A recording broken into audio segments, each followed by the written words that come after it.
Twelfth के exam ख़त्म होने वाले हैं। अगले कुछ दिनों में ट्वेल्थ के एग्ज़ाम ख़त्म हो जाएंगे। तो मैंने सोचा एक ऐसा वीडियो बनाया जाए कि ट्वेल्थ के एग्ज़ाम ख़त्म होने के बाद करें क्या। क्योंकि पिछले 10 12 15 साल से हम लोग इसी चीज़ में जुड़े हुए हैं, इसी आस में जुड़े हुए हैं कि कब हमारे ट्वेल्थ के एग्ज़ाम ख़त्म होंगे और हम आगे बढ़ें। ट्वेल्थ के एग्ज़ाम जो है वो काफ़ी इम्पॉर्टेंट माइलस्टोन है होता है हमारी ज़िंदगी में। तो मैंने सोचा कुछ ऐसा वीडियो बनाया जाए जो आपको दोनों एक्टिविटीज़ में इन्वॉल्व करे, यानी फ़न भी और एकेडमिक्स भी। ये वीडियो मेरे एक्सपीरियंस का है क्योंकि मैं काफ़ी बच्चों से मिलता हूँ when I visit IITs, IIMs या वेरियस अदर यूनिवर्सिटीज़। बच्चों से इंटरेक्शन काफ़ी ज़्यादा होता है। तो उनके इंटरेक्शन से एक चीज़ मेरे को समझ आई कि ट्वेल्थ के बाद वो अपने जो 2 3 महीने होते हैं उसको प्रॉपरली यूटिलाइज नहीं कर पाए, या उस चीज़ को उन्होंने सिस्टमैटिक ढंग से चैनलाइज नहीं किया। और इन अ प्रोसेस क्या हुआ कि उन्होंने कुछ ऐसे डिसीजन लिए करियर रिलेटेड, स्पेशली जो अपने किस एरिया में जाएं, वो काफ़ी हेस्ट में लिए या काफ़ी ऐसे ढंग से लिए कि वो ऑलरेडी प्री डिसाइडेड थे।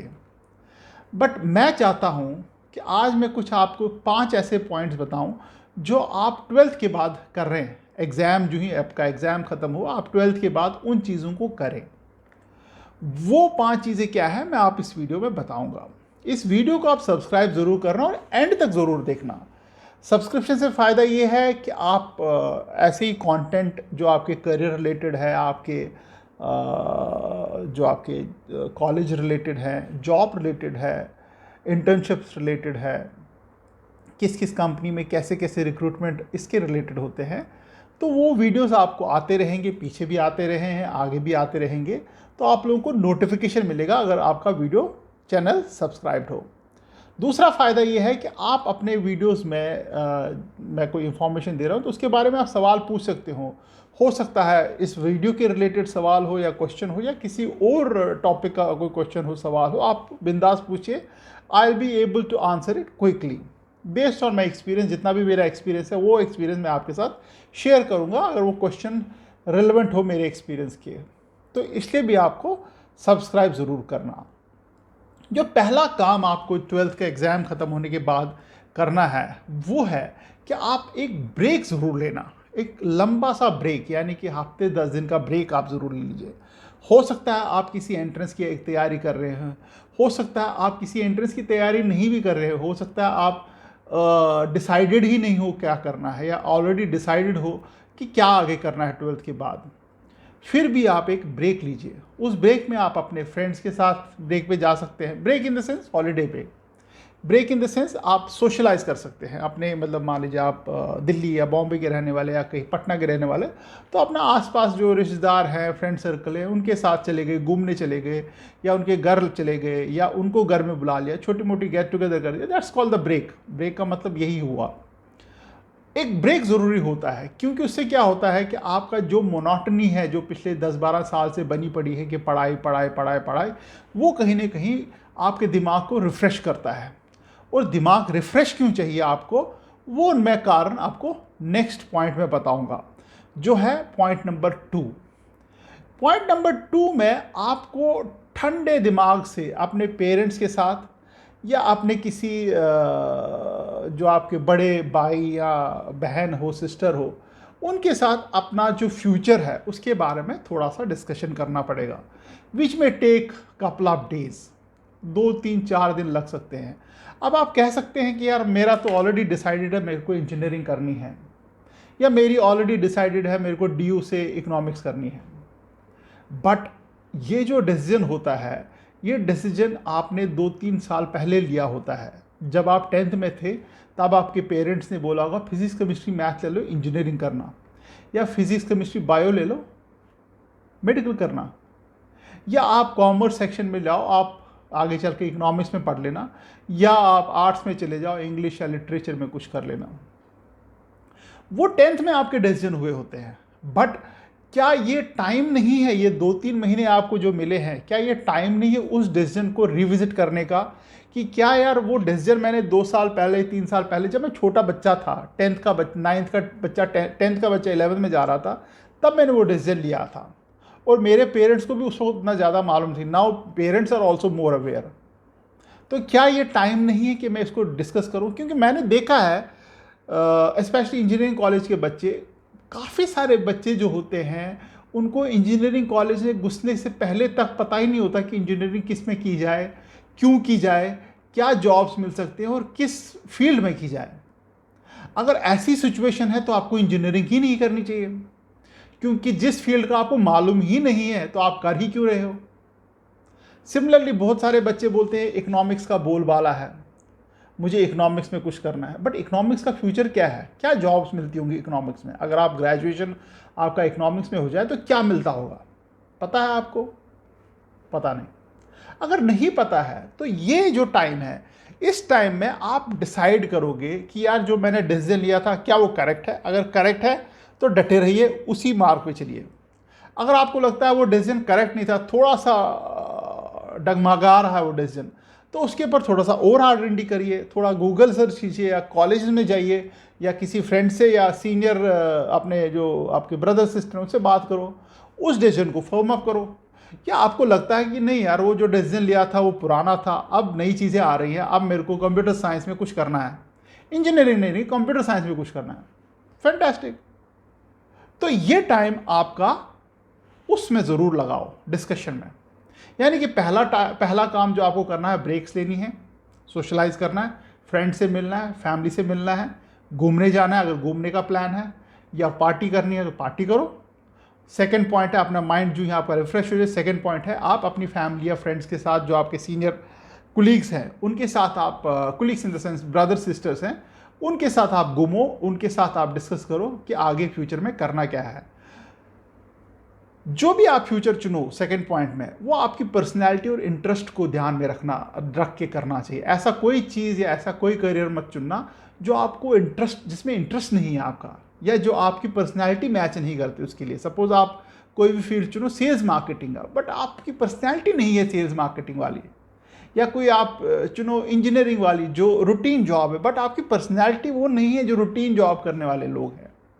तो इसलिए आपकी पर्सनैलिटी क्या है, इंटरेस्ट क्या है, उस पर चुनो। जो थर्ड पॉइंट है, थर्ड पॉइंट ये है कि जो भी आपने डिसाइड किया उसके बेसिस पे आप अपने फॉर्म्स भरना शुरू करो। सपोज आपने DU से कुछ करना है, इकोनॉमिक्स करना है, या आपको कॉमर्स में कुछ करना है दिल्ली यूनिवर्सिटी या मुंबई यूनिवर्सिटी से, तो आप उसके फॉर्म भरना शुरू करो। अगर फॉर्म्स ऑलरेडी भर चुके हो किसी भी कॉलेज का, मे बी MIT में कुछ करना है, MIT यूनिवर्सिटी में कुछ करना है, या इंजीनियरिंग में कुछ करना है, तो उनके फॉर्म भरो अगर आपने ऑलरेडी फॉर्म नहीं भरे हैं। हो सकता है कि आपने कुछ कॉलेजेस यूनिवर्सिटीज़ से फॉर्म भरे हैं, बट कुछ ऐसे भी कॉलेज यूनिवर्सिटीज़ के फॉर्म है जिनकी डेट अब आ रही है, जिनको अब आप भर सकते हो। तो वो फॉर्म्स आप केयरफुली चूज़ करो, क्योंकि अब आपका डिसीजन, या तो जो पहले का डिसीजन था वही है कि हम मुझे इंजीनियरिंग करनी है या मैथमेटिक्स में कुछ करना है, या आपका चेंज हो चुका है, या आप कुछ और करना चाहते हो। तो तीनों केस में आप फॉर्म भरना शुरू कर दो, क्योंकि ऐसा ना हो कि आपको 2-3 महीने बाद पता लगे अरे यार फलानी यूनिवर्सिटी का फॉर्म तो मेरे से मिस ही हो गया। क्योंकि एक बार डेडलाइन चली गई तो फिर आप उस चीज़ को दोबारा नहीं ढूंढ सकते हो। इसलिए जितने भी आप दोस्त यारों से पूछ के चलो, यार तूने कौन कौन से फॉर्म भरे, किस किस यूनिवर्सिटी का फॉर्म भरा। हर एक फ्रेंड सर्कल से बात करोगे, आपको सरप्राइजिंगली नए नए चीज़ें पता लगेंगी। अगर आप मेरे से भी पूछोगे तो किसी पर्टिकुलर कॉलेज के बारे में या किसी फील्ड के बारे में, मैं भी आपको कुछ अलग से कुछ आपको कॉलेज बताऊंगा जो जिसका आपको इंटरेस्ट हो। एक बार फॉर्म भर गया, आपने फॉर्म भर लिए, अब आपकी चॉइस क्लियर हो गई कि हाँ यार मेरे को अब ये करना है, ये फील्ड पकड़नी है और इसमें मेरे को कैरियर बनाना है, ये मेरी पर्सनैलिटी के साथ भी मैच करता है और मेरे को इंटरेस्ट भी है। उसके बाद आप तुरंत फॉर्म भरने के बाद आप कॉलेज शॉर्टलिस्टिंग पे लग जाओ।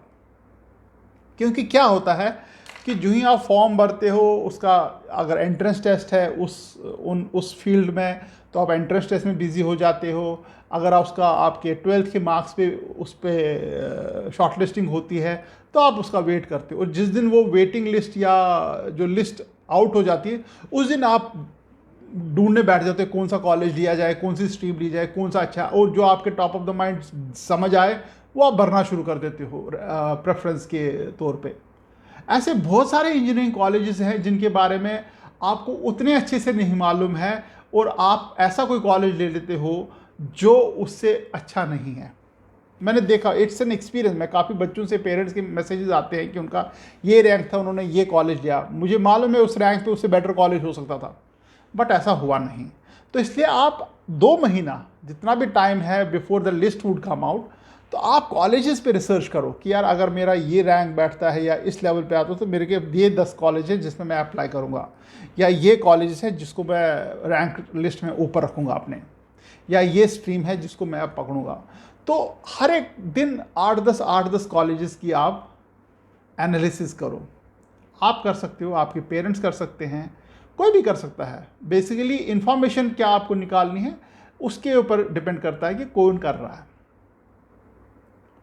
ये तो हुई 4 चीज़ें। अब 5वीं चीज़ें जो है वो है आपका नॉन एकेडमिक्स, जो मैं आपको बोलने वाला हूँ। दैट इज़ कुछ ऐसा फन करो या समथिंग कूल स्टफ करो जो आपको एक्साइटमेंट क्रिएट करता रहेगा, जो आपको साथ साथ एक्साइटमेंट चलाता रहेगा। जैसे आप हॉबी क्लासेस कर सकते हो। मतलब ये उन बच्चों के लिए जिनका कोई एंट्रेंस टेस्ट नहीं है, जिनकी एंट्रेंस की तैयारी नहीं करनी है। मान लीजिए कोई जेई की तैयारी कर रहा है तो उसके लिए नहीं है शायद ये, वो उसके बाद की बात है। या कोई मान लीजिए क्लैट दे रहा है तो उसकी एग्ज़ाम की डेट आने वाली, उसके बाद की बात बोल रहा हूँ मैं। या कोई नीट दे रहा है तो उसके बाद की बात कर रहा हूँ। तो कुछ ज़िंदगी में आपने जो आपने कुछ दबे हुए अरमान है पिछले 10-12 साल से आप करना चाहते थे, कर नहीं पाए, तो वो कर सकते हो। हॉबी क्लासेस हैं, काफ़ी सारे बच्चों की हॉबीज़ होती हैं। कोई पेंटिंग करना चाहता है, कोई मिट्टी के खिलौने बनाना चाहता है, तो वो क्लासेस ज्वाइन कर लो। हफ्ते में 1-2 दिन जाना होता है, आप सीख लोगे, कोई नुकसान नहीं, आपका मन बहलता रहेगा और आपको अच्छा भी लगेगा। या कोई म्यूज़िक क्लासेस ज्वाइन कर लो, कोई गिटार सीखना चाहता है, कोई तबला सीखना चाहता है, उसको 2-3 महीने सीख लो। कोई बुक्स पढ़ना चाहता है, अगर आपके रीडिंग हैबिट्स अच्छे हैं तो बुक्स कोई पिकअप कर लो। अगर नहीं भी आपके रीडिंग हैबिट्स हैं फिर भी आई सजेस्ट कि कोई 1-2 बुक्स हफ्ते में 10 दिन में 1-2 बुक्स पढ़ना शुरू कर दो। या आपको कोई फेवरेट टीवी सीरियल है। काफ़ी सारे बच्चे जो बाहर जाना चाहते हैं, जो आईलेट्स या इंग्लिश की प्रैक्टिस करते हैं, तो वो फ्रेंड्स जैसे सीरियल देखते हैं जिसमें इंग्लिश सीरियल्स हैं, बातें फ्रेंड्स आपस में करते हैं, तो वो उससे थोड़ा सा सीखने को मिल जाता है। अदरवाइज़ अगर आपका एंट्रेंस टेस्ट है तो आप एंट्रेंस टेस्ट की तैयारी ज़रूर करना, क्योंकि ये टाइम बड़ा इम्पॉर्टेंट है from all point of view. क्योंकि इसके बाद आपकी कॉलेज लाइफ स्टार्ट होगी, उसमें ये चीज़ें कर नहीं पाओगे। आपने 12th दे लिया है, आपकी जो मेहनत थी अब उसका जो रंग आएगा वो 2-3 महीने बाद आएगा। तो आपके पास अच्छा 2-3 महीना है जब आप उसको फुल्ली यूटिलाइज कर सकते हैं टू योर एडवांटेज। तो 5 चीज़ें मैंने बताई। एक तो है आप ब्रेक ले लो, दूसरा है फैमिली फ्रेंड्स के साथ बैठ के डिस्कस करो अपना करियर के बारे में, तीसरा है जो भी डिस्कशन हो उसके बेसिस पे आप एप्लीकेशन फॉर्म फिलअप करना शुरू करो। अपने फ्रेंड से बात कर लो कि कौन कौन सी यूनिवर्सिटीज़ का कौन कौन सा एप्लीकेशन फॉर्म है, अगर ऑलरेडी भरा नहीं है तो। फोर्थ है अपने कॉलेजेस को शॉर्टलिस्ट करना शुरू करो, क्योंकि यूट्यूब में काफ़ी सारे कॉलेजेस के कैंपस विजिट्स भी हैं, तो वो भी आप देख सकते हो। And fifth is to do some cool stuff. कुछ ऐसी चीज़ें जो आपको शौक है करने का या कुछ सीखने का है, तो उस चीज़ को आप कर सकते हो इन 2-3 महीने में। काफ़ी इंपॉर्टेंट वीडियो था, मैंने सोचा बना लूँ। आपके मन में कुछ भी क्वेश्चन हो आपके career related, job related, internship related, तो आप मेरे को बिंदास पूछो, कोई ऐसा इशू नहीं है। सब्सक्राइब ज़रूर करना वीडियो को, और आने वाले टाइम में कुछ ऐसे ही वीडियोज़ आ जाएंगे जिससे आप लोगों को कोई फ़ायदा होगा। Thank you very much and all the very best.